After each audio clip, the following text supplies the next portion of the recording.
Ladies and gentlemen, welcome back to Marv on Air for a Marv on Air March Madness special. Today we are going to be breaking down the Sweet 16 for you. My name is Nick Marovitz, and this is my host, Alex Redden. And if the Sweet 16 is going on, that means there's 16 games, right? Or no? 16 teams. Okay, yeah. So 2 teams per game would be... Eight games. 8 games. There's 8 games. One of those 8 games is the Alabama Crimson Tide versus San Diego State.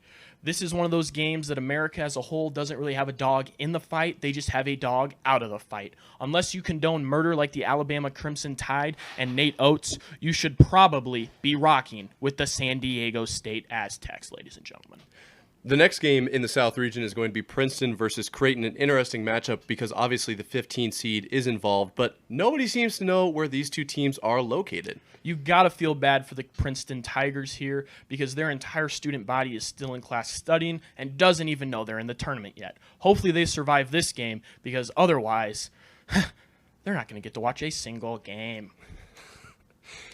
Moving on up to the Midwest region, we have Houston versus Miami. This is an interesting one, folks. This is an interesting one.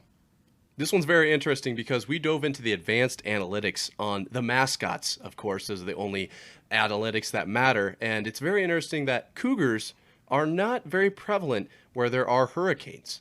Vice versa, there's not very many hurricanes where there are Cougars. So this is an interesting one. Me personally, I think I'm just rocking with the Hurricanes here. That's just me. Cool Why? colors. Cool colors, cool mascot. It's about all I got on that one. Next up, we've got Xavier versus Texas. This one is, I like Xavier. I don't love Texas's colors. What do you got here, Redbone? Me personally, I'm a big fan of not being a fan of Texas, so I'm rocking with Xavier. Moving on down to the East region, we have FAU versus Tennessee.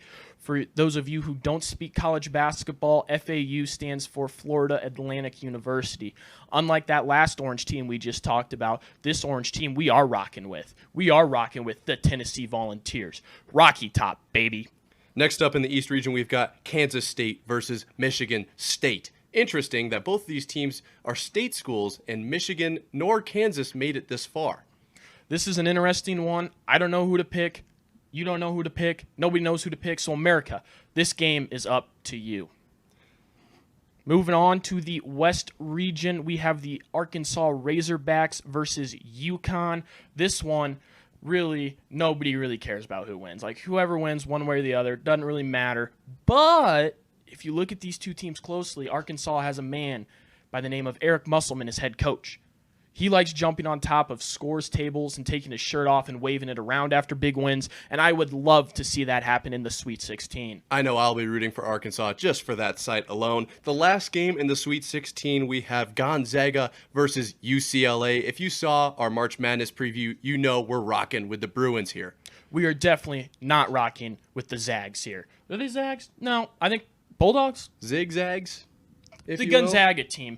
Also don't know where they're located, but one thing we do know, one of their players should be located in a retirement home. That player is Drew Timme. He's 48 years old. He has his AARP card. He should be in a retirement home. I want him out of my life. I'm tired of seeing him in March.